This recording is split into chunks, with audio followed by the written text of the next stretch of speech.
Good morning, good afternoon, and good evening to you from wherever location you're tuning in to watch another important discussion being held by the South Sudanese Women Intellectuals Forum.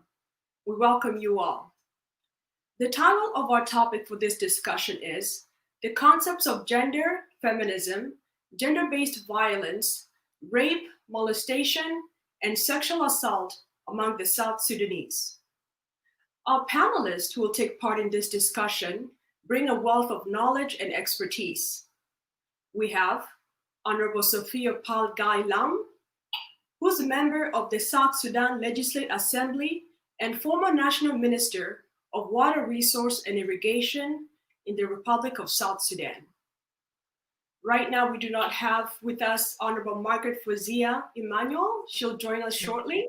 They've already started. Okay. Yes. So Honorable Margaret is a former Speaker of the defunct Ahmadi Legislative Assembly, Member of Parliament of Western Equatoria State, and former State Minister of Gender, Child, and Social Welfare of Western Equatoria State. We also have with us Dr. Ayaan Alak, an epidemiologist, political analyst, and human rights activist. We don't currently have with us here, but she'll join us shortly, Ms. Rose Ashibel, who is the Director and Conflict Resolution Negotiator of the Legacy for African Women and Children Initiative. Then lastly, we have Dr. Anita Lomole, a pediatrician and infectious disease specialist. I'm your moderator, Eunice Malat. I'm a registered nurse by profession and also a media specialist. During the discussion, we encourage you to interact with the panelists, provide your feedback, and also ask questions. Before we go further, we need to define these terms that we'll be using throughout the discussion. The terms are gender, gender role, and feminism. The definitions are as follows. Gender is defined as the outcome of socially constructed ideas about the behavior, actions, and roles of a particular sex group.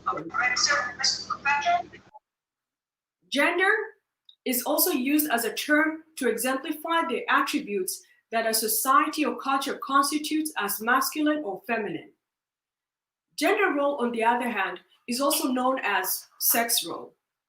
It is a social role encompassing a range of behaviors and attitudes that are generally considered acceptable, appropriate, or desirable for a person based on the person's biology or perceived sex. Then we have feminism. Feminism is the belief in social, economic, and political equality of the sexes.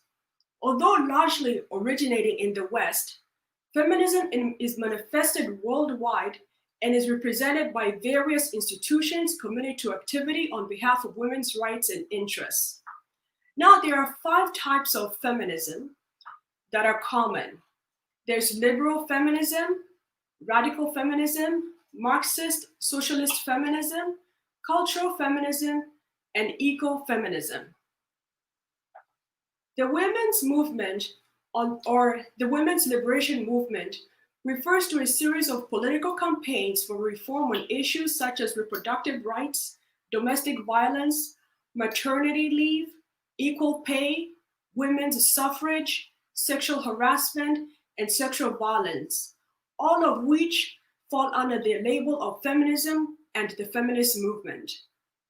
Our focus in this discussion will be on liberal feminism, which focus on women's ability to maintain their equality through their own actions and choices. We're going to start the discussion with Honorable Sophia Pal Gai Lam, who will focus on the issue of gender equality, violence, and cyberbullying. To give you a little context of this, gender equality is the state in which access to rights or opportunities is unaffected by one's gender identity, gender expression, or sexual orientation. In other words, there is an environment where everyone has access to the same opportunities and rights across all sectors and levels of society, including economic participation and decision making. When the many behaviors, aspirations, needs, and perspectives of all are equally valued and favored, one can conclude that gender equality is happening. Violence against women has gained international recognition as a serious social development and human rights concern, and considerable evidence shows the need to address sexual gender-based violence in countries emerging from conflict. International women's rights instruments, such as the Convention on the Elimination of All Forms of Discrimination Against Women, Women's Convention of 1979, the Declaration on the Elimination of Violence Against Women, 1993, the Declaration on the Fourth World Conference on Women held in Beijing in 1995, and the United Nations Security Council Resolution 1325 expressly condemn all forms of violence against women. Article 10 of the United Nations Security Council Resolution 1325 calls on all parties to armed conflict to take special measures to protect women and girls from gender-based violence, particularly rape and other forms of sexual abuse and all other forms of violence in situations of armed conflict. Gender-based violence, also abbreviated GBV, is an umbrella term for any harmful act that is perpetrated against a person's will and that is based on socially ascribed gender differences between males and females. Now, Honorable Sophia Pal, what is the difference between gender equality and gender equity in the broader context of the South Sudanese women?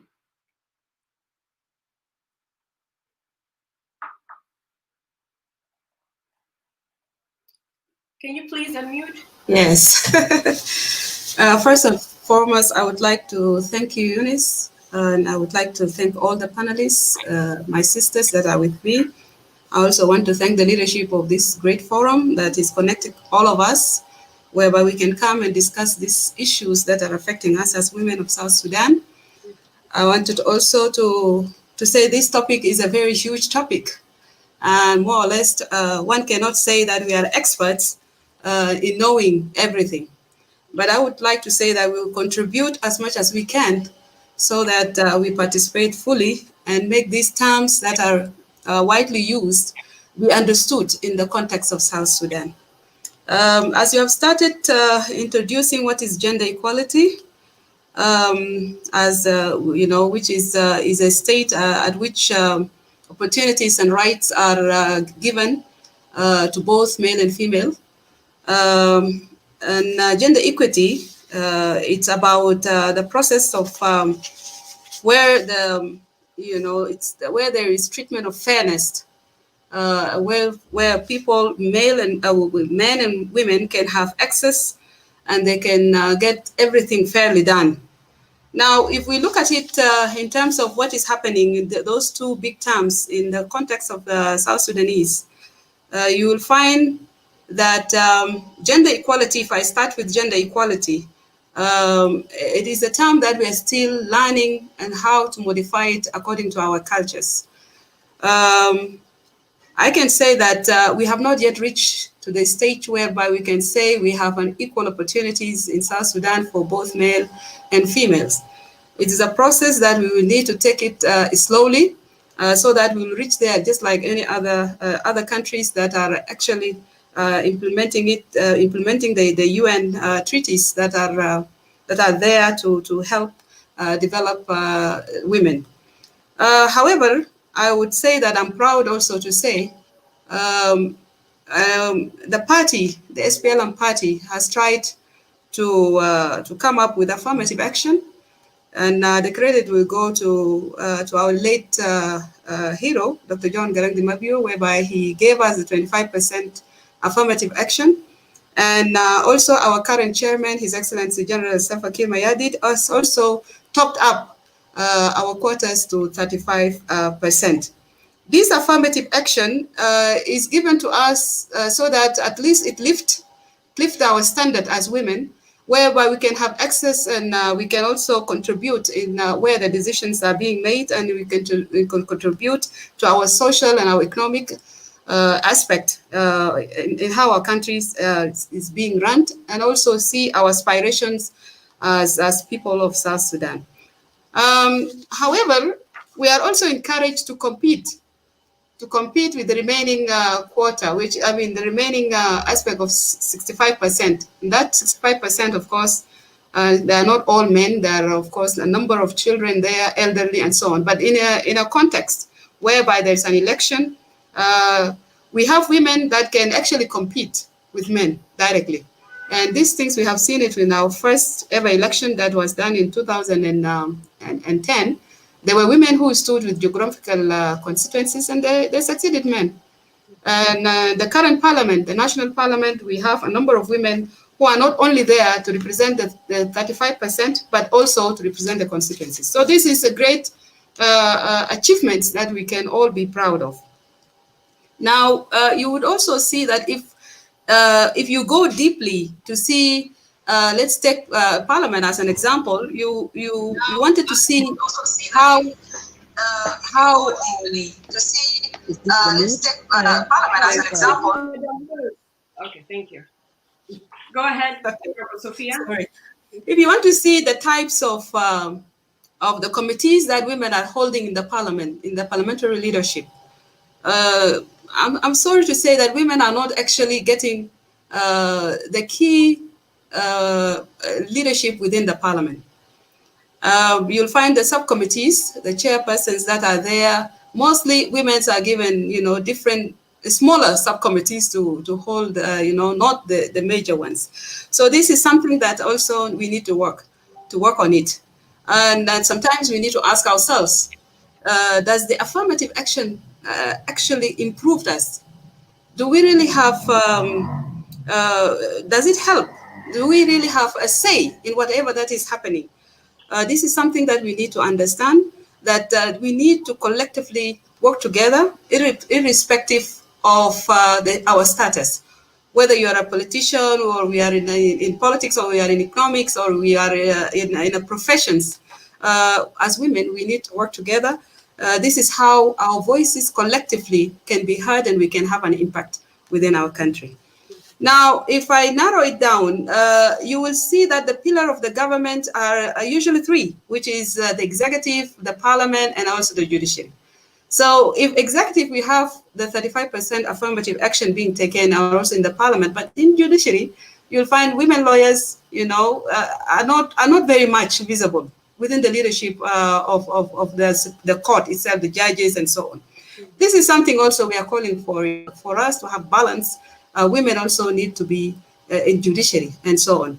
The last thing that I wanted also to talk about in that point is that we will see, if you go to lower levels, like the states, the counties, you go to Payams and you go to Boomers, you will find actually the representation of women is not that good.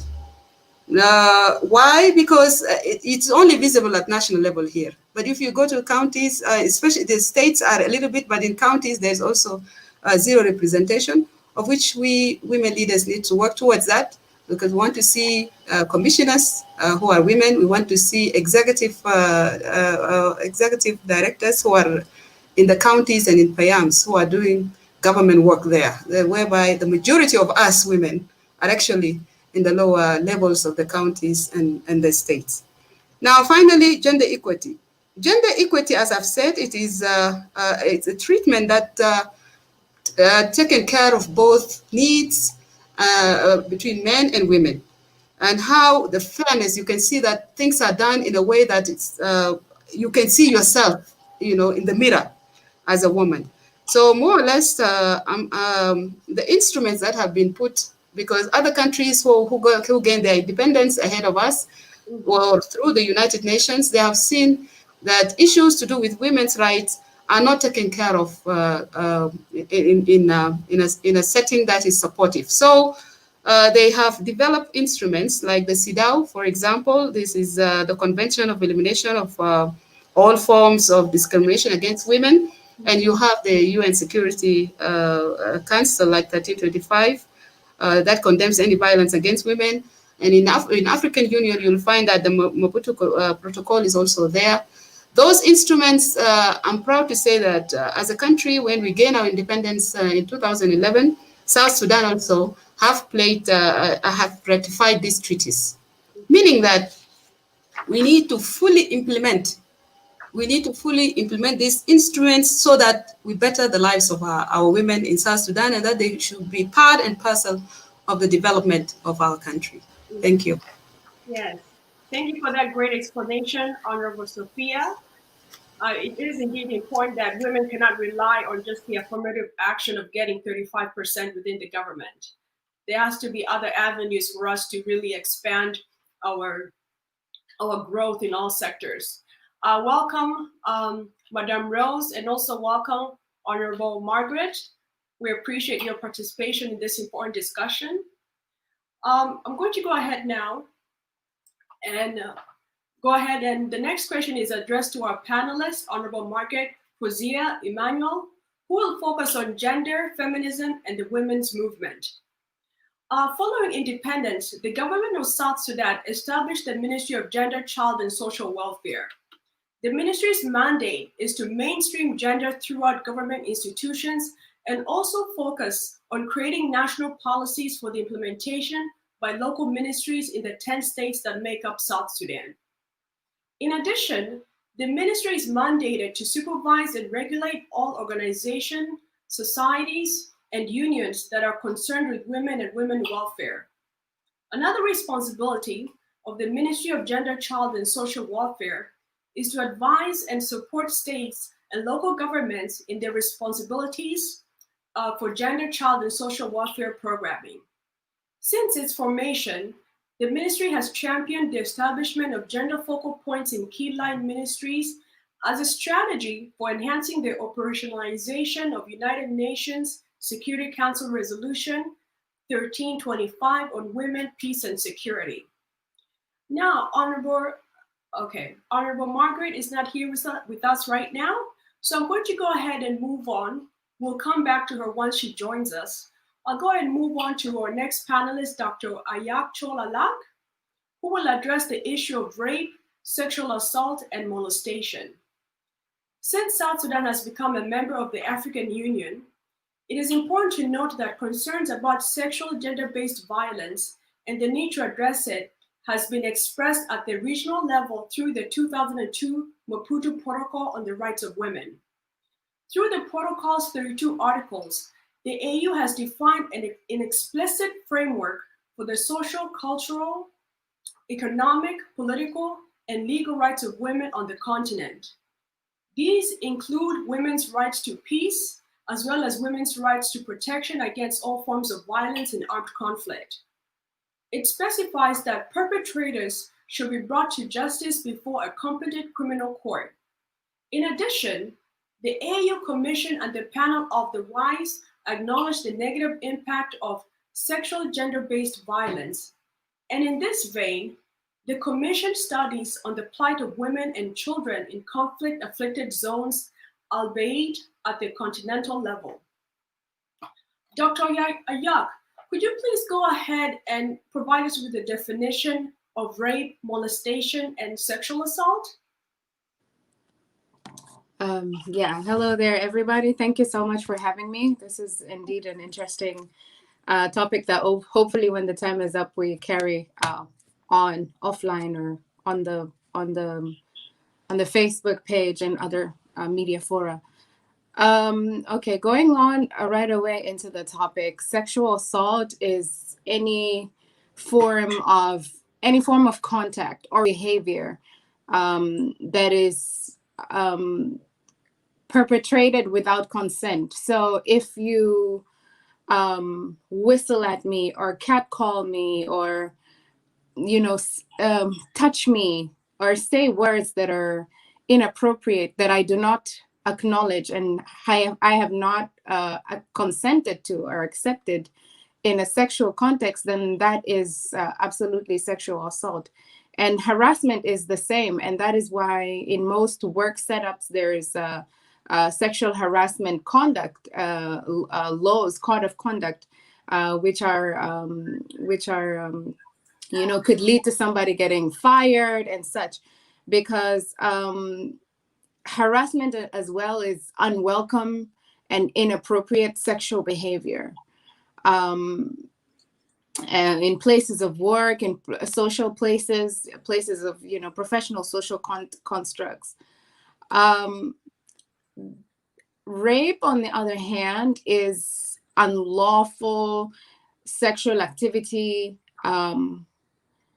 It's usually sexual intercourse, and it's carried out forcibly or under duress or under threat of injury, and it's against somebody's will. So there is a lot of debate on there has been a lot of debate. Oh, how do you know it's rape? She was there and she was all happy and smiling, but as long as the person that is raped has not consented or is not in right mind to give consent, or is underaged, and is not considered at an age where they can give legal consent, if they're not somebody, or if they are threatened or harassed, or if they are coerced into performing the act of sex, whichever way it is done, then that constitutes rape. Mhm. Now, in the context of South Sudanese, we know that we have such a strict culture. How do such incidents happen within our culture? And then also, who are the primary perpetrators? In South Sudan, prior to independence, when rape happened, especially like in Khartoum and those places, it was usually in a work setup. It was usually the South Sudanese domestic worker, being who was raped by the Northern Sudanese, owner of the house, or maybe the boss. So that was always the setup. However, in South Sudan, what has been really off-putting is that rape has happened not just at the hands of armed men, predominantly armed men, men in uniforms, in the context of war or raids and such. So it always in a conflict setup. What we have seen recently is, evidence, more evidence of rape happening in the house at household level. And this is something that has been so stigmatized. It is something that has, as a community, we're always, sex is such a taboo.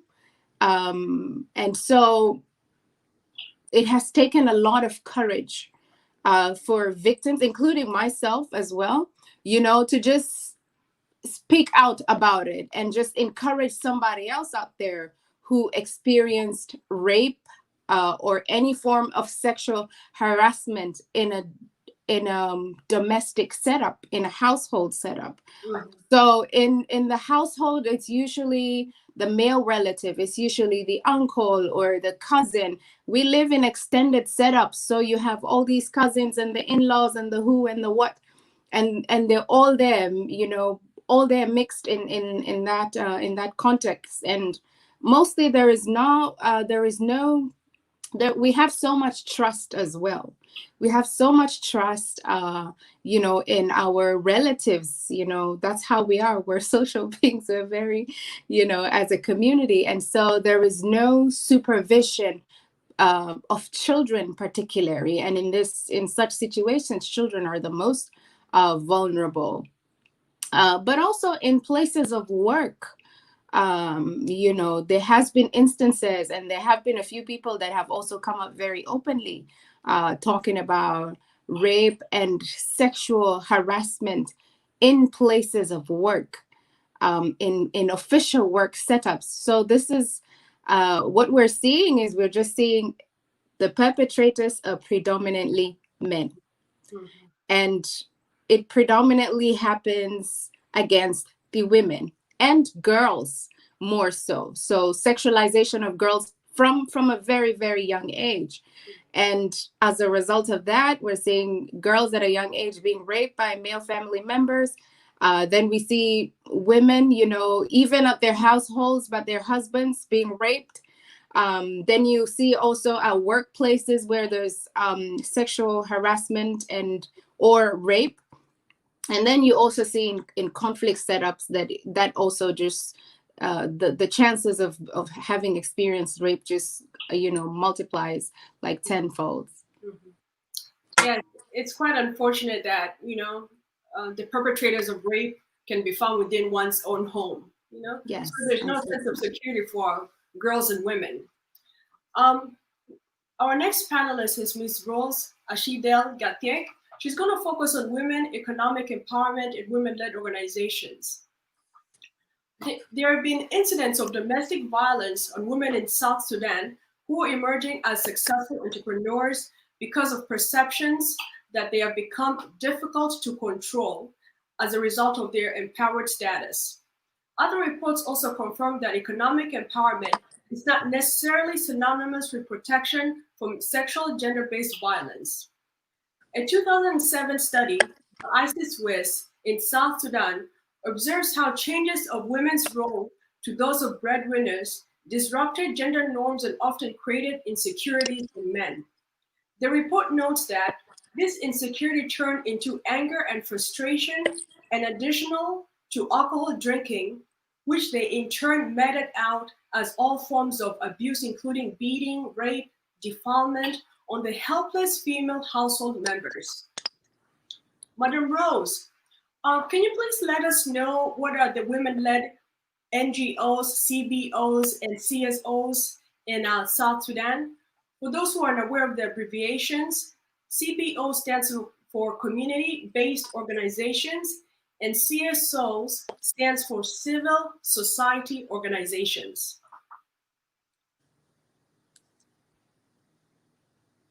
Yes, Madam Rose? Can you unmute yourself, please? We can't hear you. Mm-hmm. Yes. You're still muted. We can't hear you.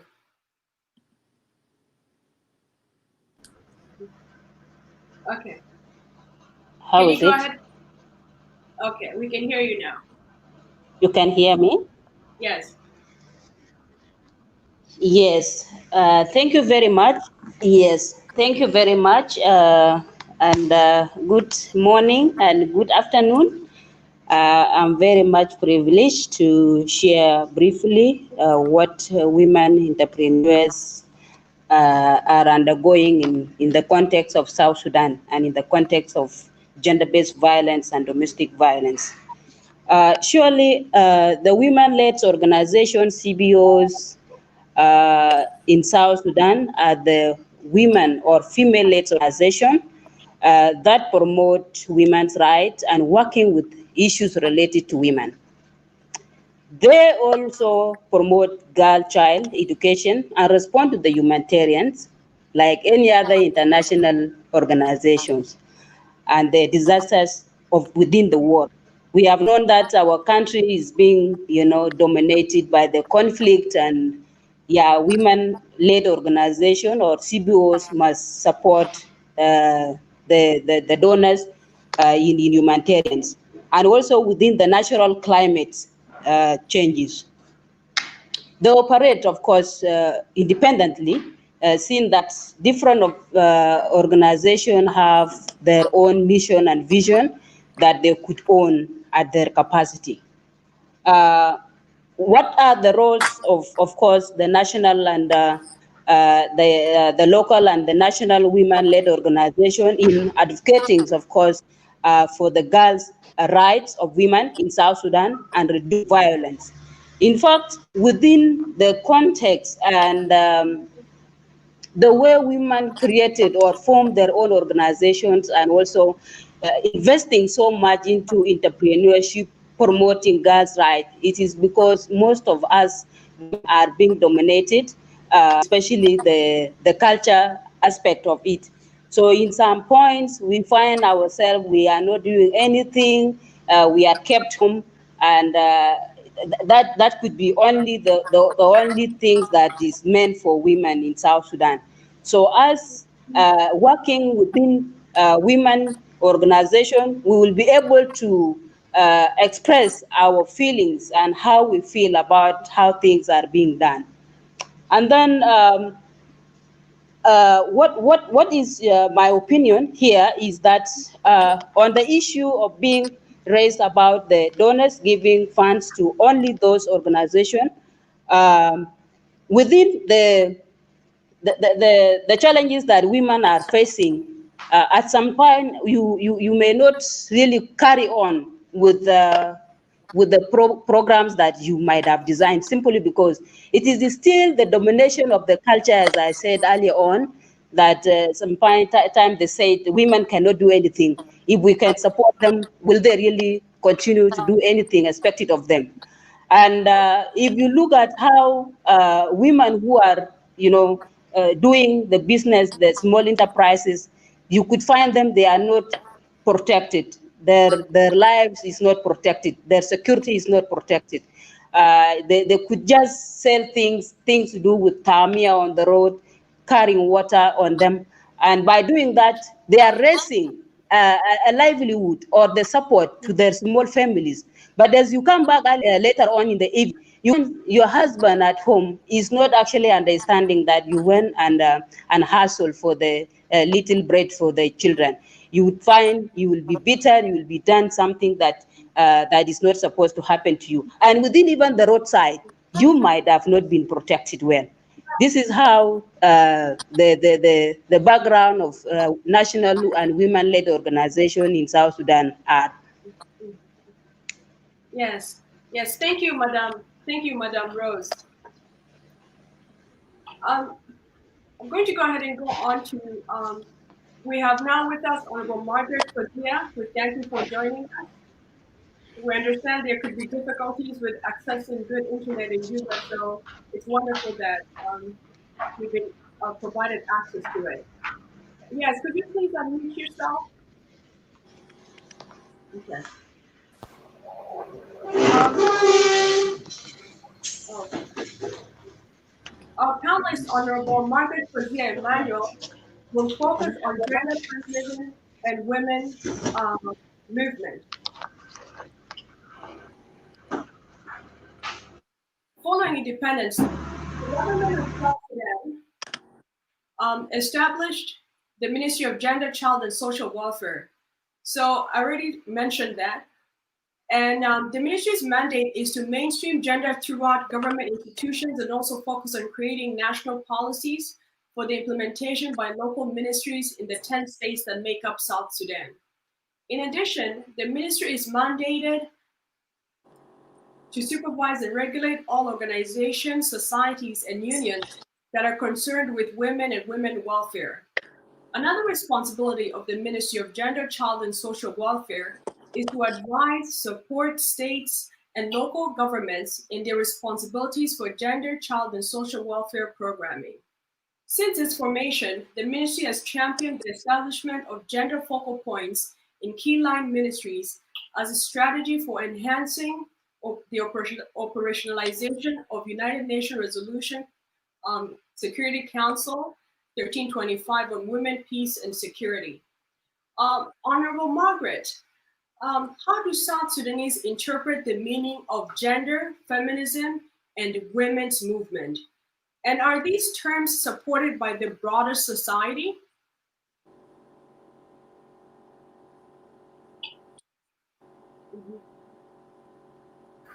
Thank you very much, Madam Eunice. First of all, I want to thank you for being here today.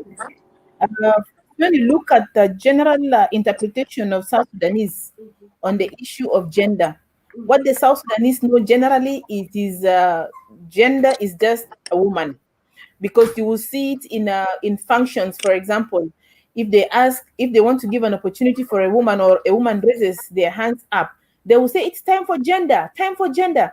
So you clearly know that gender is understood as a woman. not the role played by both men and women in a society. So this becomes very challenging, and it becomes ridiculous, I would say, because the understanding is not clearly that this is a role that is played by men and women in a society, that a woman can contribute in a development of a society. So even coming with the issue of feminism, I think it will be termed as something that is for women. Basically, they would say that this is women wants to dominate, women want to be everywhere. So generally, this is the understanding by South Sudanese. But when you look at what feminism is really about, is looking at how women would want to participate. They would want to uplift themselves. They would want to raise the level of standards by politically, socially, economically. So generally, when women raise up their voice as a feminist movement, then the men would say, you see these women, you see what they're bringing up? This is not our culture. So basically, culture contributes to understanding of gender, feminism, and even women movement. So if you look at the movement of women, it is meant to bring women together. But in South Sudan, generally, it's not being viewed as women want to participate. It's viewed like this is women's thing. They don't look at the social, economic, political importance of women participation in all this movement. And also, when you look at South Sudan, I don't think even women themselves would venture into fighting hard to create this movement so that people can fight in oneness or in collaboration in fighting for their rights.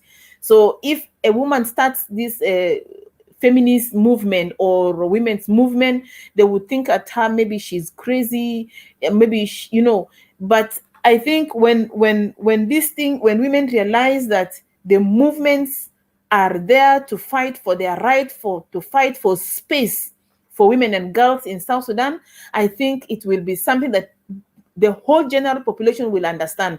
And this thing need to be people need to start training men, to get men who are friendly to women to be able to take up the issues of women in their hands. There are very few men in South Sudan who look at women and they think these are not just objects, but these are important people that they need to contribute. So there are very few. So if women movement and feminist groups in South Sudan would engage those men to take up the issues of men in their hand, I think the understanding of gender, feminism, and women's movement will be a total different thing in South Sudan. Yep. So basically, if they look at if these issues are looked at, and it is looked at that this is for bringing up women financially, economically, socially, politically, then I think the whole society in South Sudan will be able to understand these issues. Now, when you came to second question about my role, okay. Oh, sorry, I didn't hear you. Okay. Yes, I'm going to ask you later on additional questions. Sure. So I really thank you for your response on the first question. You provided us with information in terms that really our women need to be educated at the grassroots level, which is very important to push this movement forward. I'm going to go ahead and move on now to Dr. N, who will be addressing the dangerous signs to look for in children and teenagers who have been sexually abused. Sexual assault includes sex acts with children, intentional masturbation in the presence of children, and a child molestation. On the other hand, sexual exploitation includes preparing, selling, or distributing pornographic materials involving children performing obscene sexual acts and child prostitution. Pediatricians play important roles in locating, assessing, and diagnosing children at risk. Children are the most common prey for sexual exploitation. Much abuse of this sort takes place within the child's own family. All violence is damaging, but when children are involved, it is considerably worse. They all expect adults to support children and to help them grow and develop. Sexual violence against children causes the greatest damage. It tears apart the individual's sense of intimacy and subverts one's sense of oneself. It creates feelings of shame, guilt, and precocious maturity.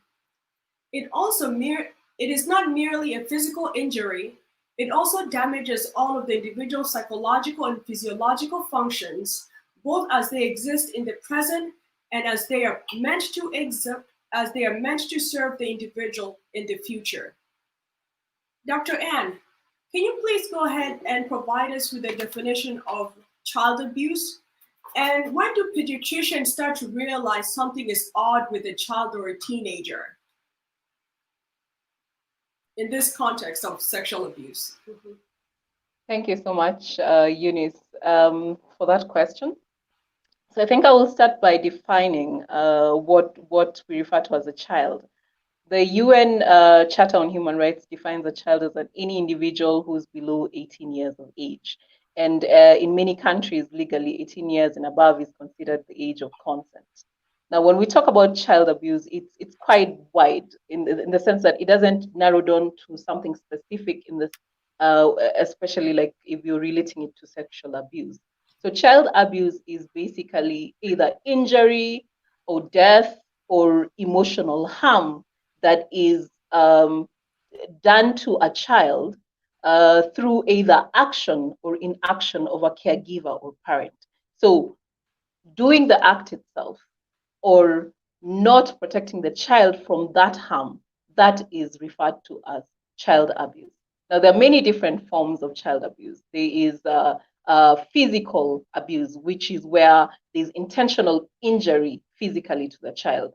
Then there is neglect, where a parent or a caregiver does not give care or supervision for the child or the support and affection necessary for that child to grow well or to do well in their environment. And that also leads to other forms of abuse. There's also sexual abuse, which refers to where an adult or an older child or someone who's stronger than the child uses this child for sexual purposes, whether it's direct or indirect. And we can go into quite a number of definitions of what that is. So when do pediatricians start realizing that there's something strange with teenagers or children? So you can divide this into either physical signs or emotional signs. So when it comes to the physical signs, you find that many of these children will be seen to have visible injuries. And those injuries cannot be explained, or even if the caregiver or parent attempts to explain those injuries, the stories don't tie up. Then you'll find that some of these injuries seem to be of a specific shape. We've had children who would come with burns, cigarette burns, and you could just see a round lesion on the skin and specific shapes. Some come with burn marks from iron boxes. So if you see a specific shape, you should start asking yourself, is this abuse? Then you look at injuries that come in different stages of healing. So you find one is raw, one is already a scar, there are those that are in between. So when you see different injuries at different stages of healing, then that should indicate to you that there's some kind of abuse going on. And then you also look at the frequency and the timing of the abuse. So for most, you will find that when they're on holiday or when they're not in school, that is when they come in with injuries or signs of abuse. So if you look at the history and the frequency of those occurrences, then you can tell that there must be something off here. When you're thinking specifically about sexual abuse, there are certain signs that we look out for, or parents should even look out for. You'll find that these children are having issues with walking. A child who is used to walking a certain way, you see them now either limping or walking in a very funny way. Or you'll find that they start having bowel problems. A child who was content seems to now be passing stool on themselves and they have no idea that that is happening.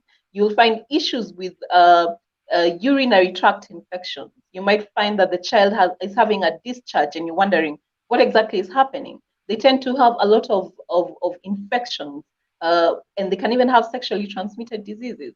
So there's physical injury that you can actually tell when you look at the child, something has changed, or you can actually see marks or bruises or bleeding or even staining of their undergarments and tears of their clothes. So those are things that you need to watch out for. And are these when it comes to, do these sorry, abuses yes. occur in the home, at school, or at a relative's house? Well, there are different kind of abusers. So there are those abusers who are opportunistic. There are those abusers who are serial perpetrators, and there are those abusers who are basically situational abusers. So these abusers can be found anywhere, in the school, at home, where if they go for sports, they can be found anywhere. But the most common context is when the child is either in their home or in the abuser's home. So when it comes to these serial perpetrators, these are people who actually manipulate the environment to ensure that it's conducive for abuse. So either they ensure that the child is alone, or they contact the child through social media that has not been is not being monitored by the parents. So they create a situation where it's very easy for them to abuse the child. Then the situational abusers just wait for an opportunity when they find that the child is alone and they have been thinking about it and have not found a way to make it happen. And when the opportunity presents itself, then they go ahead and do what they were planning to do. The opportunistic abusers are those ones who are actually driven by impulse. So in situations they would not abuse, or they would not plan for the abuse, but something in the environment or something that's going on triggers them, and they go ahead and do that. So the other things that people should watch out for are emotional changes in these children. You find a child who's outspoken, all of a sudden they become withdrawn, they're unable to interact with other people, or they become aggressive, or they become delinquents, basically start stealing or committing crime, or they go into substance abuse, or they are afraid to relate to people who are older. They seem to be paranoid and they're unable to even sleep at night or have nightmares. Then some of them then develop also eating disorders. Either they overeat or they refuse to eat, and they have some kind of they look at their bodies and they have a preoccupation with their bodies. So you have to look at it from very many different aspects. And the emotional aspect is something that we usually forget. And it's something that we can be attuned to. If this is a child that we know, if you notice a drastic change in the way this child relates either to their peers or to their parents or to adults or even to certain children, like these children will actually refuse to spend time with these perpetrators, or they will not want to be left alone with them.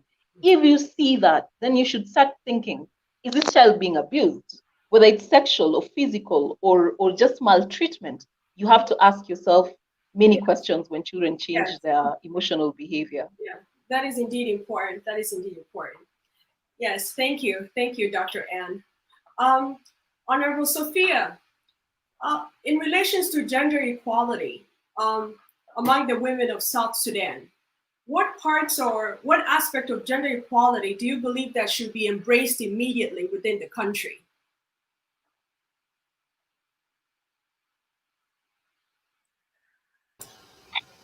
Yes, Eunice, thank you again.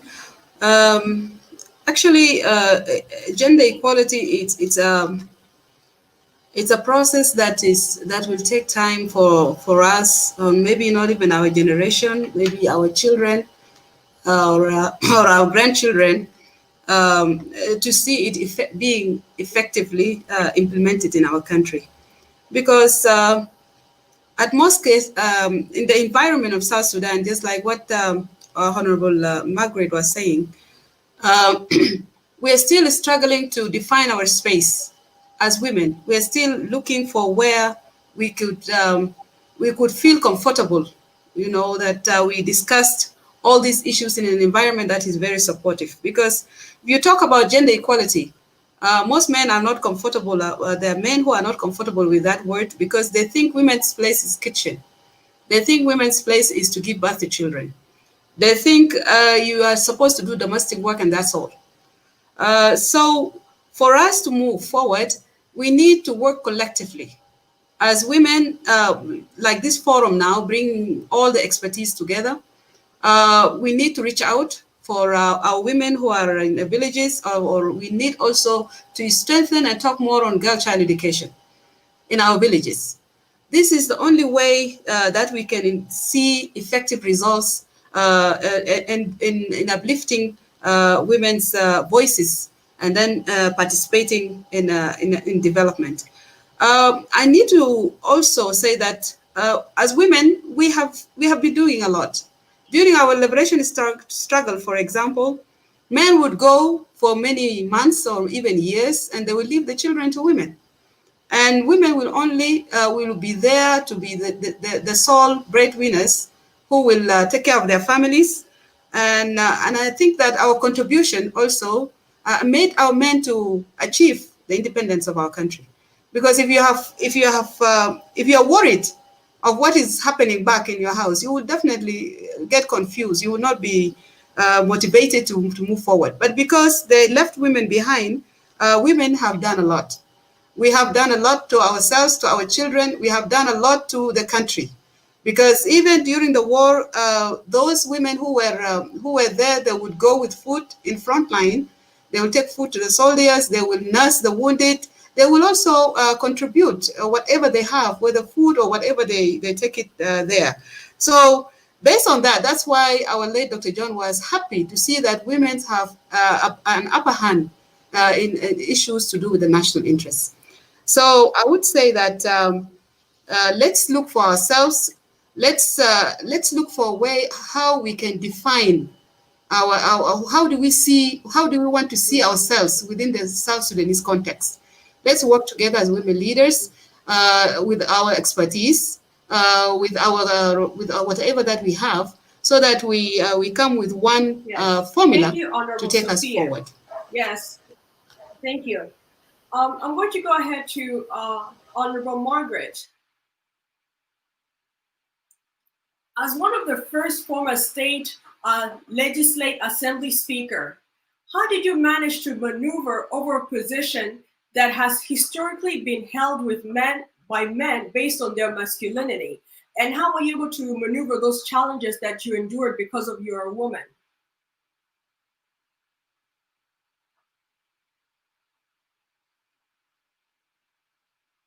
We can't hear you.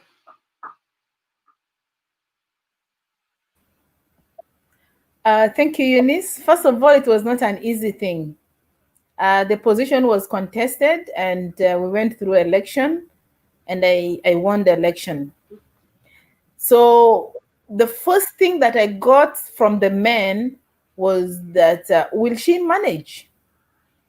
Is she going to do it? We will remove her in a month. Just give her time. She will not manage. We are going to surely remove her. First of all, she will not know what to do in the administration. Second of all, she can't manage us. We are all big men. What the hell is she gonna do? It is just to make her happy, and we shall definitely remove her. But I was studying the mentality of the men, and I was looking at the men, and I was like, no, I have to really stand up for the challenge. First of all, I believed in myself that I'm capable and I'm competent, and I have the qualification that it takes to be able to hold on this position. And so how I really I was able to maneuver in this position, I was able to, first of all, respect myself as a woman, the way I dress, the way I do things in the public, the way I move, even in the public, even the way I move, even the way I stay in my home. I actually was looking different, and even the way I talk to elderly people in the parliament. Most of those people, they are old. So the way I handle them, I give them a lot of respect. And in turn, I was able to gain back their respect. And as time goes by, they could even confess that indeed she is capable, and she deserves the position, and she's fit to be in the position. But still, as you hear their verbal support, they go behind you and also plan seriously to let you down. First of all, they don't do the assignments that you've given them, like the committee chairs. First of all, they don't do their committee work. Even in the administration, when you assign them to do something, when they see you are not there, they will not do it. You just have to follow them as if you're following a child in a kitchen. So you just have to follow them to make sure that this thing is done. Or sometimes you go, even the administration is stand on them, and they will say, okay, Zolkebir, please just go back. We will bring for you the document you want. And even the committee chairs, what they are supposed to do, they were not doing it. Even I was left to find a way of finding furnitures in the parliament, how people would have the offices set up. I was just left to struggle and do it. When I assigned the committee to do this, they were not doing it. They just relax. They're just in their homes. They come in the morning and they will not give you report. So I had to go out of my way to do it. As a female in that position, you are expected to do more than a man. So I did what extra things. And at the end, everybody was appreciating what I was doing. And they were like, you are a hardworking woman. You see, we wish all the women are like you. And normally I say things that are not supposed to be said in the public. When we go for a rally, of course, I'm given an opportunity to be able to say things. I would challenge the men in the public, and I would challenge my colleagues, the women in the public. And I told the women, you know what? For these men who are sitting here to respect us, we must respect ourselves. And number two, we must prove beyond doubt to these men that we are capable of doing what they are doing, and we can do it better than them. Yes. And so this encouraged some women to go back to school. And I told them, you see, for you to be able to compete with men, it's not about your beauty. It's not about how much you make yourself. No, it is about how your brain brings out something.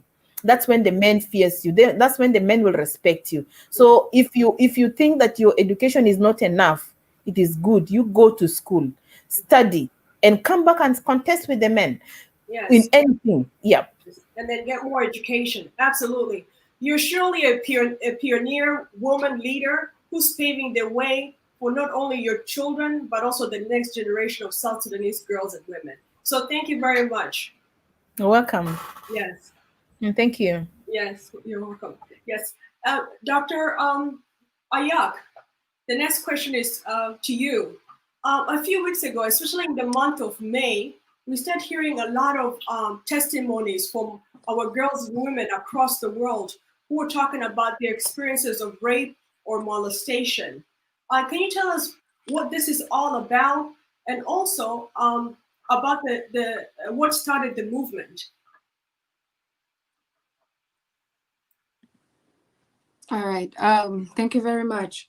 So a couple of months ago, some sisters in Australia, actually, it kicked off in Australia. And I really would like to commend our sisters in Australia for breaking the silence. It started off in Australia where, one of the sisters, was raped in an event, in a house party. And she then went ahead and told somebody, and she was being stigmatized for it.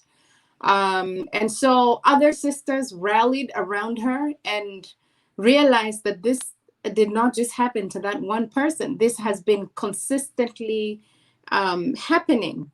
And so they came online and started speaking on their platforms online. And other sisters who had powerful platforms online used those platforms to amplify their voices. And that is also how I came into contact with that movement. I'm calling it a movement. With that movement, it was the hashtag that we used was hashtag South Sudanese Survivors. And also on Facebook, there was another hashtag, which was Ross Girls Breaking the Silence, I believe. And these hashtags trended not just on Twitter, but it started off on Twitter, but also on Facebook and other social media platforms. We had sisters airing podcasts on their personal experiences naming and shaming perpetrators, mostly family members, people who are trusted, leadership in the communities who are the perpetrators of this acts of rape. Mostly, most of the cases were rape. Most of the cases were systemic rape from childhood, you know, from as young as 4 years old. And it was really horrific personally for me, because I had to live my experience to relive my experience. But it was more horrific because you realize that nobody is immune. There was no social class as to who the victim was. There was no ethnicity, you know, no religion, nothing protected you. It just showed that South Sudanese girls, particularly, are vulnerable. They are not safe in their homes. And the people that are supposed to be, you know, to keep them safe are the ones that are, you know, at the forefront of committing these atrocities. And so the movement continued from just being a naming and shaming into now it became a support. It became a support network where we had sisters who were not encouraged enough to speak on their walls on social media, but they seeked alliances and reached out into different various inboxes. And, you know, for some of us who had gone through counseling, we also managed to, you know, extend a hand and, you know, guide some of our sisters in the right direction. I know sisters in mostly in the Western world were able to obtain, some of them were shown how to get resources for psychological support through sexual survivors networks. Some people were offered online access to how they could reach therapists. Some people, you know, like for those in Juba who there is not necessarily a place that you could go to and say you're going to you know, access psychosocial support. Then we had the community-based organizations and individuals as well giving that type of support. So you had the likes of, you know, Crown the Woman and individuals like the Social Platform 211. I know like Rosa Chindal's organization, Lawansi, was also at the forefront of the digital media campaign. And so many such. I think I also want to acknowledge that although some people did not have the courage to come online, just the sense of camaraderie that it does something to you when you know that you're not alone, that somebody is listening. It boosts you, you know, it boosts your morale. And I think it really shook a lot of the people named because some of the people named came into the inboxes of some of our sisters. Some tried to threaten and some tried to apologize, you know, this and that. But it's still ongoing.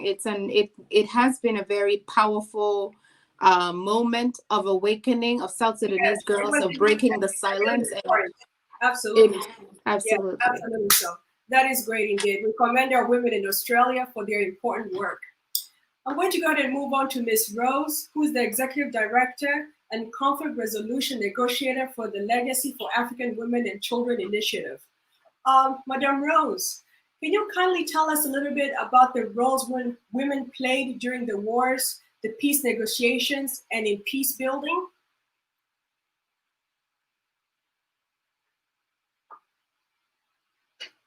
We can't hear you.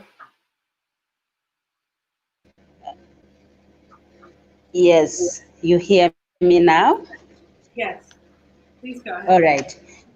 Thank you very much. I would first and foremost appreciate Honorable Sophia for first acknowledge the role that women played during the war and conflict and, you know, issues to do with a lot of confusion here and there. And up to now, it is through our mothers that did a lot of effort during the war is as open for us the way. I would really appreciate them for that.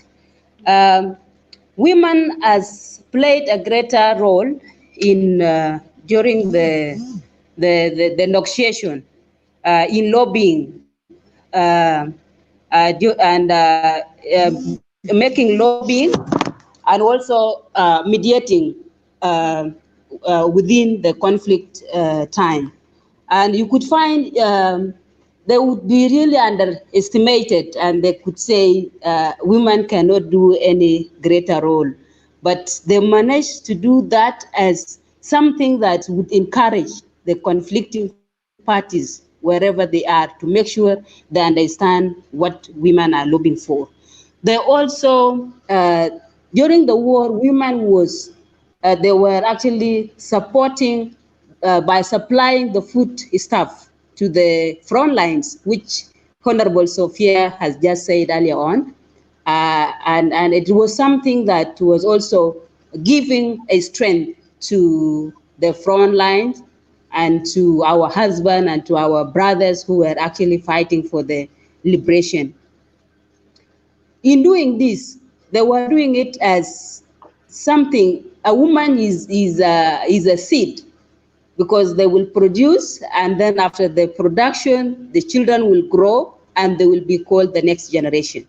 So women has played a greater role during the liberation, and even up to date, women are still trying their best to ensure that things are going to work. The only thing that we need to do is to encourage them, whether they are all women who are our mothers or young women, to be able not to lose the connection. We have to connect with the women at the grassroots by supporting them, and also encourage them to rally behind their children to go to school as a means of changing the narratives and as a means of how women or gender being mistaken in this particular time. Yes, thank you very much. Indeed, we need to change the narrative. And our women who were part of the Anyanya 1 guerrilla movement, as well as the second civil war, the SPLA, played a critical role. Women like Gerd Boom and others. So, absolutely. Thank you, Madame Rose. Now I'm going to go on to you, Dr. Ann Pitia.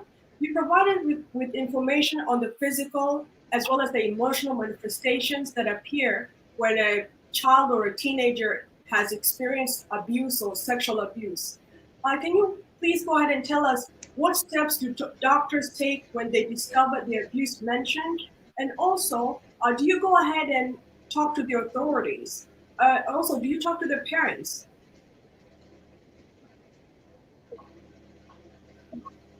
Thank you so much, Eunice, for that question. For doctors, it's very important to have a high index of suspicion when you're taking care of children, because it's very easy to miss the signs. What I didn't mention when we were talking about the physical signs of sexual abuse is that the perpetrators can be very, very careful not to leave any physical signs to indicate that a child has been abused.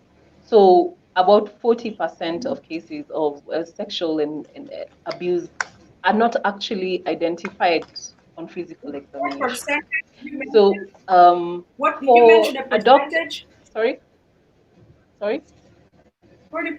yes, about Wow. 40%. And 40%, yes, might not be identified on physical examination only because some of these perpetrators are very careful not to leave any evidence. So a doctor, number one, should have a high level of suspicion. And you should, apart from the physical examination, you should watch the behavior of both the child and the parent or the caregiver or the person who's brought the child there. So for one, it's important to take a very good history. And this, especially because you're dealing with children, sometimes it's difficult for them to explain what exactly happened. And they may also be afraid to explain it in the presence of whoever has brought them in or the caregiver, because as we said before, that perpetrators are actually relatives or even family, people who are bound to them by blood.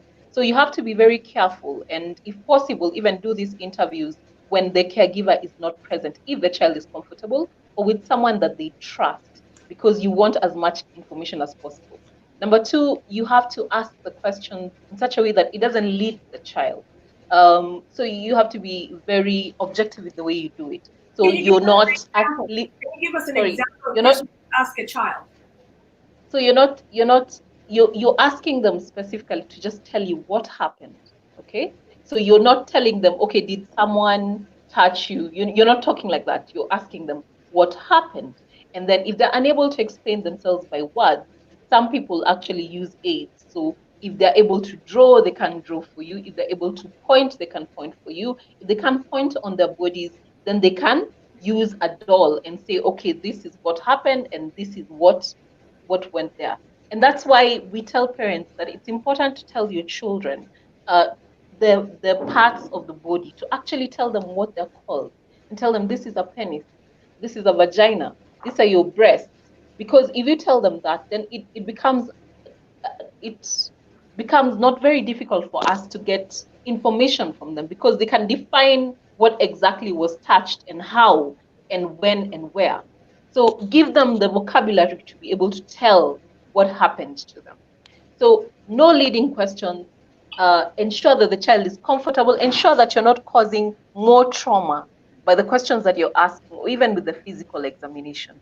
After you're done with the interview, then you go to the physical examination, and you have to explain to the child what exactly you're doing, and ask them if they're comfortable, and ensure that they are comfortable, or there's someone there that they trust who can be there when you're doing the examination. Now, for some of the younger children and some of these sexual abuse cases, it's so severe that you cannot examine the child without taking them to theater and putting them to sleep, so that you're able to see what the damage is. So you have to make that call. Is this a child that I can examine without putting to sleep, or is this a child who has to go through what we call examination under anesthesia? And you have to be careful not to cause further trauma by your examination, because of course some of the things that we do, even as clinicians, involve actually touching places that probably those children don't want to be touched there anymore, because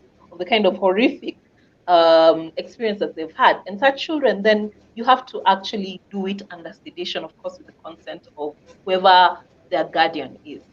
Then after the physical examination, even during the whole experience, you have to watch the behavior of the child. Does the child look paranoid, anxious, jittery? Does the child seems to be covering themselves up, like they're very uncomfortable being undressed? Does the child, what is the relationship like? What is the vibe between that child and whoever has brought them in? Because you can find perpetrators actually bringing in the child and looking at them in such a way that you're basically telling the child non-verbally, don't you dare say anything. Can you give Yes, the story the way I had given you? So you have yes. to look at the emotion around that, the behavior around that, and that can indicate to you what is happening. So even some of the signs for Yeah. abuse are actually from the caretakers. You have to look at the caretakers, because they could be the ones perpetrating the abuse. Then the other thing is what a colleague of mine had talked in a previous panel, what the pathologists talk about, the fact that you need to collect evidence, because this ends up in as a legal case in court, where this perpetrator has to actually be put through a trial or something.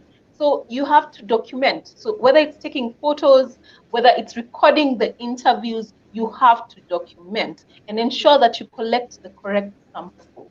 Whether it's semen, whether they're body swabs, saliva, make sure you collect the clothing, because most of the evidence on the clothing, human hair, semen, body fluids, you will find them there. So you have to be very Yeah. careful So not to mess collecting up the the evidence evidence and is collect it very in the way. important. Yes, it is important. So when do you go ahead and Yes, actually approach the yes. authority? When do you go ahead and actually approach the So authorities? So now, after doing that, because there are forms that you fill, and of course, you write down the details of the interview and the physical examination, and you write down what your opinion is of what has happened. So there are certain things that indicates that this actually could have happened. Yeah. especially when a child actually tells you directly, I was abused. Most of them don't have the words to say. So when they say I was, then that is a very high index of suspicion. Yeah, it's a When you clear look at the injury, then if your evidence supports what the child says has happened, or what whoever brought in the child said has happened, then you have to report. Even for cases where you're not completely convinced, you still report. Because as I said before, most of these children might not have physical evidence of abuse, because either it was done very some time back and the bruises have healed, there was not no acute abuse, and you will not find evidence. So whichever case that you're given, you have to forward it. Yeah. Yes. And you have Thank to be you. very careful, because Yes. you Thank have you. to be sure, yeah, Yes. what is It's very happening. important. Yeah. It is. Honorable Sophia, when it comes to gender-based violence in South Sudan, do you think it is a chronic issue, and it is something that occurs frequently? It's prevalent within the society. Also, Well, kindly give us examples of the types of gender-based violence that is taking place in South Sudan. okay, thank you. Well, when we talk about gender-based violence, let's first understand the context of our environment. South Sudan had a brutal war between the South and the North for many years, maybe 5 generations. And we had rough time, both male and female, children, elders, disabled, and so on. And after we gained our independence in 2011, we thought everything will now go back to its place and we will all be happy and so on. But barely 2 years later on, we had this recent conflict that has just ended in 2018. So the environment of South Sudan by itself is very hostile. You will find that even in the villages there or in the states, there are intertribal wars. They are, they have been there for a long time. You'll find a tribe going against the tribe, or even inter-clan fighting themselves, whether through looking for cattle raiding, or looking for grasses or water, for their animals. There are those kind of issues that are happening. And so basically we have been hearing some of these intertribal wars among our populations prevalently. You hear them from in Jonglei, Lake State, or in Unity, or Eastern Equatoria. Those are areas that, for many years we have been hearing. For the last 10 years, we have been hearing a lot of violence there. However, it is not as bad as the way the media is portraying it, because if there are a tribal war that happens, usually the government goes in to separate, or it puts in means to separate those who are fighting and so on. Nevertheless, violence by itself has many types. So if we look at it from the perspective of the national level, or you look at it at the state level, or you go to the community level, or you narrow it down to the family level, then definitely it has different names and different shapes. So let's talk about the domestic violence in the house. So this would be the family now. And then you'll find that those types of violence may include battering, sexual abuse, or even female genital mutilation is also violent on children. You'll find dowry-related violence. People can fight over dowries, or you find marital violence, or other harmful traditional practices that are also affecting the women. Of reason, we hear of trafficking or abduction of children, among communities, or even forced prostitution, or discrimination, or even killings. Those are some of the things that you hear from time to time. In any case, all these violences that are happening, we condemn them strongly. Yeah. We wanted to have a peaceful country and its stability, because a country that is stable, it is where the women and the children develop very fast. And in so doing, then the health of ourselves, the women's health and the children's health are also good. So I wanted to say that our environment, our nation is moving slowly, is progressing slowly, but with time we will know that everything will be in place. In any case, instruments that are there, for example, the police. If you find that a woman, for example, has been beaten by her husband and she goes to police station to report that have been beaten and so on and so forth, um, because of the you'll find that the police will say, okay, he will take the details of that victim, but at the end the police will tell you, oh, do you know what, why can't you go home and just resolve this issue? you know because for any reason he will just tell you, just go home and call some few family members, let them discuss what has happened between you and your husband, because you don't know, and the police himself, maybe he's his wife. It's quite important indeed. It is quite important. These forms of dowry, abuse, marriage, abuse, it is a real issue that we need to address as South Sudanese. So Right. thank you very much, Honorable. Okay. Yeah. Yes, thank you. Yes.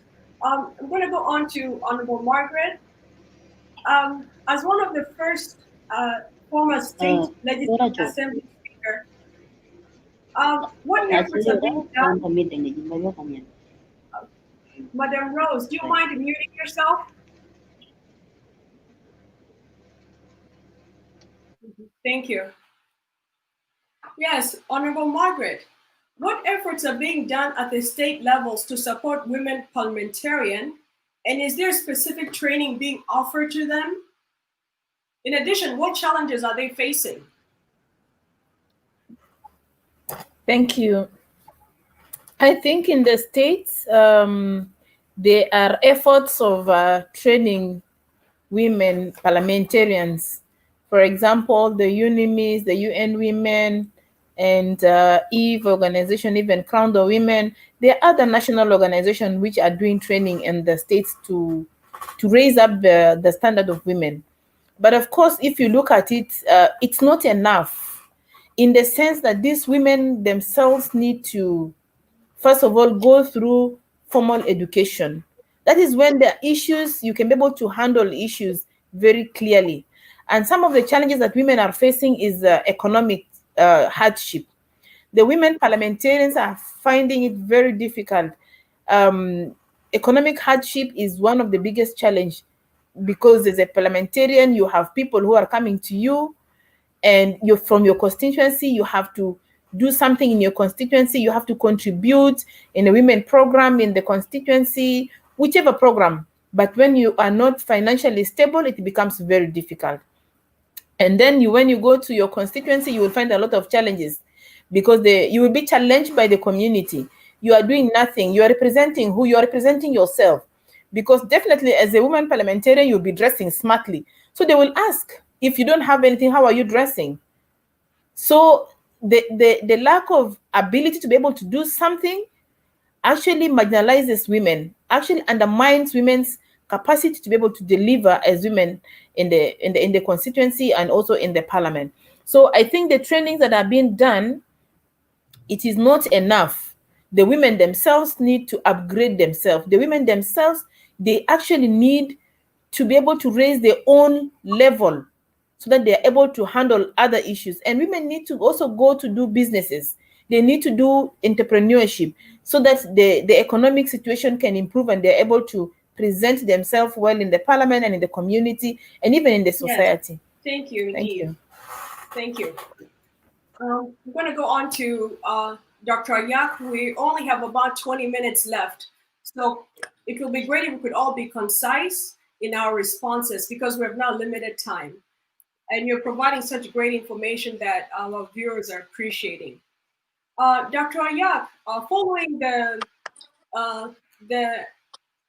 reports from our women that was initiated by our girls and women in Australia about the molestation and the rapes that they've been experiencing, what has been the reaction of the community about the names of the men who were mentioned by the survivors?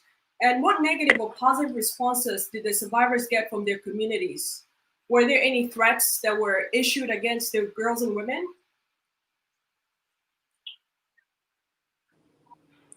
Right. So most of the feedback was actually positive, especially from allies, and it was really good to see that when it came to rape, our brothers were not going to mince their words and support the rapist. So it was really positive to see a lot of South Sudanese men standing up for their sisters. Unfortunately, there were also incidences where somebody's sexual history was used to delegitimize their claims of rape, where somebody's background was used to say, oh, but you used to date so and so and so, so why are you now saying that you were raped? Or for instance, the same issue of, oh, why don't you take it back to your community? Personally, somebody told me, you should not be writing people's names on social media, these things as a community X that I come from, you should solve it at community level. So we also had a lot of those. So the response was mostly positive, but of course there was the negative. There was some backlash, and I'm sure some people actually was scared back into a hiatus on social media as a result of the backlash from the community online. Yes. Oh, thank you. Yes, it's very unfortunate. There was an incident whereby a mother was even threatened with pornographic images, like their daughter's image was put on a pornographic image, as a form of threat, So it's quite unfortunate that this happens within our society. I'm going to go on to Madame Rose. Madam Rose, in terms of women economic empowerment and women-led organizations, can you please tell us what do you think about women-led organizations in South Sudan, and should they start working together instead of trying to compete for scarce resources?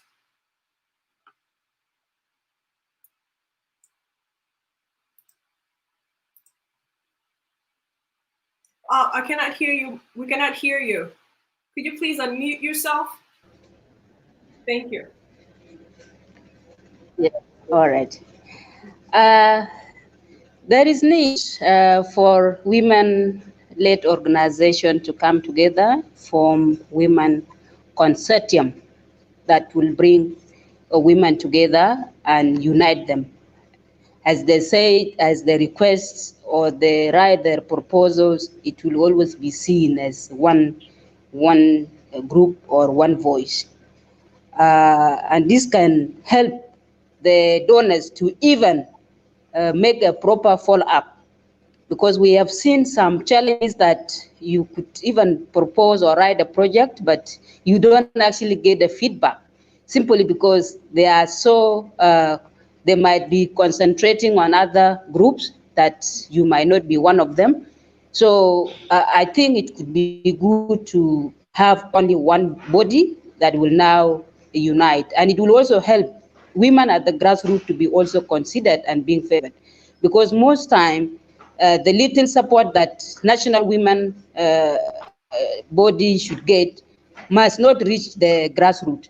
But when the body is formed, it will also help the women at the grassroots for the easy connection. Yes. And Yeah. what do you think about the women-led organizations competing for resources? Should they work together? Yeah, they should work together. They should form a consortium that will bring them together, and then they will now be writing their proposals. And this is what I said earlier on, it will help the donors to make a proper follow-up. Because sometimes when I write my own proposal at my own office, it might not be considered, simply because donors must be also concentrating on other women-led organizations somewhere within the country. But when we put ourselves together, it will always be easy for donors to identify us and also to take what we requested for as a unite voice. Yes. Thank you, Madam Rose. Thank you. We have about Yeah. 15 minutes left. So I'm going to go ahead and move on to Dr. Ann Peter. When it comes to the sexual abuse, physical abuse of children and teenagers, who are the most obvious perpetrators of sexual assault, rape, and molestation of this particular group? And what can parents do to discover the signs of danger before it actually takes place? Thank you for that question. I think Dr. Ayak alluded to some of it, the fact that she was saying that most of the perpetrators are people who are either known to the family or close to the family. So in terms of percentage, about 90% of the abusers are known to the children. About 30% are family members, and 60% are people that the family trusts. About 40% are children who are older or more powerful than those children. And Dr. Ayako already said that most of the abusers are actually a male. Okay. So as you can see, the people around the children, the people who the children trust to actually take care of them are the ones who eventually end up abusing them, because they're the ones who have access. They're the ones who know these children's patterns. They're the ones who know where the parents are going when they're not there. And they're the ones who can actually target those children in situations where it's very easy to access them and abuse them. If you could just remind me what the second question was. Yes, the second question, it relates to what can parents do to discover the signs of danger before it actually happens? Yeah. Okay. Now, for parents, it's very important, as I said before, that you teach your children about their body parts very, very early in life, that they're able to identify, and you actually use the names. You talk about the penis, you talk about the vagina, you talk about the breasts, and you tell them that these particular areas of your body are considered private and no one should touch them. And if someone does touch them, then you should tell an adult that you trust that this has happened. So if you give them the vocabulary, they're able to explain what has happened to them. The second point is that you need to be very careful about the kind of people you place around your children or who take care of your children. So you have to really screen the caregivers. You have to be very sure who these people are, where they're coming from, and that they don't have a history of abuse or sexual violence, in order to protect your children. Because the truth is, most of us are not going to be working from home. Most of us go out there to look for ways of ensuring that we have a living, and we leave our children in the hands of caretakers. And therefore, we have to make sure that these people are not people who may have a tendency or may be able to actually put that thought in their minds to abuse these children. The third thing is that we should be aware of the signs of abuse.